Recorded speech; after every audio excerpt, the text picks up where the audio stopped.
আজকে আমার home cooked food চ্যালেঞ্জের 5 নাম্বার দিন। তো আজকে একটা বড় ব্লাস্টারও হতে চলেছে। তো চলো তোমাদের সঙ্গে পুরো ভিডিওটা শেয়ার করি। তো সকাল সকাল কিন্তু ঘুম থেকে উঠে আমি খেয়ে নিয়েছিলাম লেবু জল উষ্ণ গরম জলে, তারপরে খেয়ে নিয়েছিলাম ভাত একটা মাছের ঝোল দিয়ে। আর সারাদিনে তেমন ভাবে ভিডিও করা হয়নি, কারণ সন্ধ্যাবেলা ছিল একটা কালী পুজো বাড়ি, মানে আমার এক বান্ধবীর বাড়ি কালী পুজো ছিল, তো সেখানেই আজকে যাওয়ার। তো চলেও এসেছি সেখানে, আর এসেই ঠাকুরকে প্রণাম করে নিয়েছিলাম। জোড়া কালী পুজো ছিল। আর দেখো এদিকে কিন্তু অদিতি এখনো পর্যন্ত রেডি হয়নি, তো ওকে আমরা একটু চুল বাঁধতে হেল্প করছিলাম, মানে ফুলটা লাগিয়ে দিতে হেল্প করছিলাম। আমার নাকের ঘাম নাকের মধ্যে ঢুকে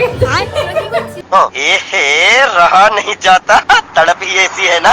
হ্যালো, আমরা সারা বাইরে সুন্দর আলো থাকতে ঘরের মধ্যে অন্ধকারে এসে ভিডিও করেছি।